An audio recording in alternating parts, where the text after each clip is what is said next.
तो अब हम एक रेस्टोरेंट में आ गए हैं और यहाँ पर हमारे साथ कुछ महिलाएं जुड़ गई हैं जो अभी इन्होंने कुछ ऑर्डर दिया है।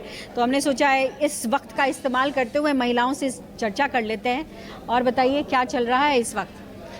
कुछ नहीं, आजकल तो इलेक्शन का टाइम चल रहा है। सब लोग ये बहुत एक्साइटेड है कि क्या होने वाला है दिल्ली में। देखते हैं क्या होगा, कौन जीतेगा, किसकी सरकार आएगी।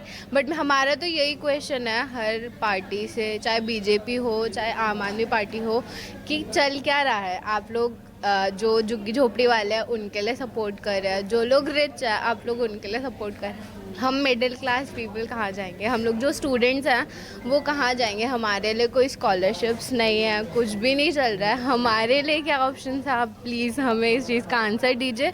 मैं तो अभी मतलब अब यंग हूँ, तो मेरा वही क्वेश्चन है कि हम लोग कहाँ जॉब जाएं, हमारे लिए क्या जॉब्स निकाल रहे हैं, चाहे दिल्ली सरकार हो चाहे बीजेपी हो। तो आई वॉन्ट टू नो कि क्या चल रहा है देश में, हमारे लिए क्या ऑप्शंस हैं। बहुत बड़ा सवाल इन्होंने किया है। और देखिए मैं भी पूछने ही जा रही थी लेकिन इन्होंने ही सवाल कर दिया कि देखिए तमाम सरकारें जो हैं दावे वादे करती हैं, लेकिन ऐसे जब प्रश्न निकल कर आते हैं तो राजनीतिक पार्टियां क्या उत्तर देती हैं वो तो इंतज़ार करना पड़ेगा।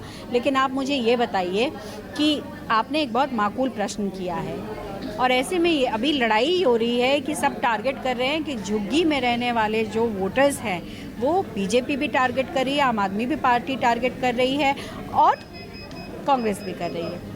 तो ऐसे में आपने जो सवाल उठाया कि हमारे लिए कौन सोच रहा है, तो फिर आप लोग के मन में क्या चल रहा है? क्या आप लोग इस वोट की प्रक्रिया में शामिल होगे या होगे तो क्या नोटा दबाओगे, क्या कुछ करोगे?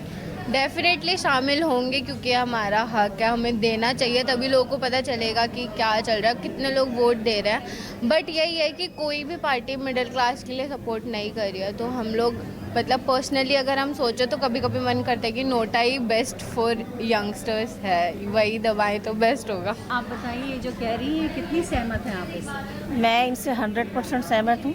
मैं भी मिडिल क्लास से ही आती हूँ। मुझे भी सब चीज़ चाहिए, पर कैसे? मतलब जैसे बस फ्री है, बिजली पानी ये सब फ्री है, तो ये जो टैक्स पेयर है उनको ये नहीं मिल पा रहा है। मैं भी टैक्स पे करती हूँ। आपको नहीं मिल रहा बिजली फ्री, पानी फ्री? नहीं मिल रहा। मैं बिजली का बिल भी देती हूँ, पानी का भी देती हूँ। हाँ, ये है कि मैं बस में सफ़र नहीं करती हूँ, पर साल में 2-3 बार कर लेती हूँ। पर मैं जहाँ तक मेरी कोशिश होती है कि मैं पे करके ही, और मैं टिकट भी लेती हूँ। मुझे मना करते हैं कि मैम टिकट नहीं है, मैं कहती हूँ नहीं, मैं कभी कभी वाली हूँ तो मुझे आप टिकट दीजिए, मैं टिकट पे करके लेती हूँ। मैं नहीं चाहती हूँ थोड़ा इस मिडिल क्लास वर्ग को इस बात का दुख है कि तमाम पार्टियां जो है वो मिडिल क्लास वर्ग को अनदेखा कर देती हैं। जी हाँ, अनदेखा ही कर रही हैं। वो कहते हैं हम राशन फ्री दे रहे हैं। किन्हें दे रहे हैं? किन्हें दे रहे हैं राशन फ्री? ये तो हक है, ये तो देंगे। क्या वो हवा पे भी, हवा पानी और अनाज तो चाहिए। सब चीज़ पे तो मोदी जी ने मतलब कि सरकार ने बैन कर रखा है, जिस पे उन्हें हमें हक है। ये सब चीज़ हमें मिलनी चाहिए और टैक्स फ्री मिलनी चाहिए। हम पानी पे भी टैक्स दे रहे हैं, रोड पे चलते हैं तो रोड टैक्स भी दे रहे हैं, जबकि धरती पे तो सभी को चलना चाहिए, चाहे वो जानवर हो या इंसान हो। सवाल बड़ा है। ऐसे में मैं आपसे सवाल करती हूँ, आप लोग सर्विस क्लास के लोग हैं और ऐसे में आप लोग क्या अपेक्षाएं रख रहे हैं? क्योंकि जैसा इन दोनों ने कहा कि इस वर्ग को तमाम सरकारें अनदेखा कर देती हैं और जो भी लाभ होता है या तो जो बहुत poverty line, below poverty line है उनको मिलता है या फिर बहुत रिच क्लास है उनको मिलता है। तो ऐसे में ये जो वर्ग है वो क्या अपेक्षाएं करता है, खास करके महिलाएं? मैम, हम तो यही चाहते हैं, जो हम मिडिल क्लास से लेडीज़ आती हैं, हम चाहते हैं कि हमारे बारे में भी कुछ अच्छा सोचा जाए। तो इससे हमारे केजरीवाल जी अगर चुनाव लड़ रहे हैं तो अच्छा उनको वोट बैंक बनेगा उनका। लेकिन अगर वो नहीं सोचेंगे तो यहीं से फिर दिक्कतें, प्रॉब्लम्स आनी शुरू हो जाएंगी। उनको सोचना चाहिए। अभी जो दोनों मैम ने जो भी बोला है, मैं सहमत हूँ इनकी बात से। आप भी सहमत है? हाँ, मैं इनसे पूरी तरह सहमत हूँ। बट मेरा एक सुझाव है कि जो भी है, बच्चों को शिक्षित करने के लिए जो प्राइवेट स्कूलों की फीसेस हैं वो बहुत ज़्यादा हैं, जो कि एक मिडिल क्लास के लिए बहुत मुश्किल हो जाता है निकालना।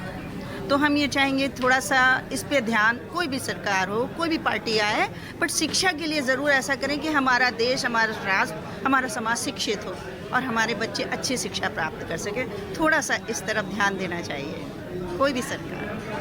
क्या बात है। तो यहाँ ऐसे वर्ग ने कई सारी बातें कही हैं जो हमारी सरकारों को सुनना और समझना चाहिए। बेशक आज राजनीति झुग्गी झोपड़ी को लेकर हो रही है, दलित वर्ग के नाम पर हो रही है, लेकिन एक ऐसा वर्ग भी है, खास करके महिलाओं का वो वर्ग जिसे मिडिल क्लास कहा जाता है, वो ये सवाल करती नज़र आ रही हैं कि हमारे बारे में भी सोचोगे, जबकि वो टैक्स पेयर है। और ऐसे में टैक्स पेयर जब सवाल करता है तो उत्तर देना बनता है। बहरहाल आज के लिए बस इतना ही। अगले एपिसोड में फिर एक और इलाके में चलेंगे और वहाँ की महिला मतदाता से जानने की कोशिश करेंगे कि उनके मन में क्या चल रहा है। कैमरा पर्सन राणा अविनाश के साथ पल्लवी झा, दिल्ली न्यूज़ 24।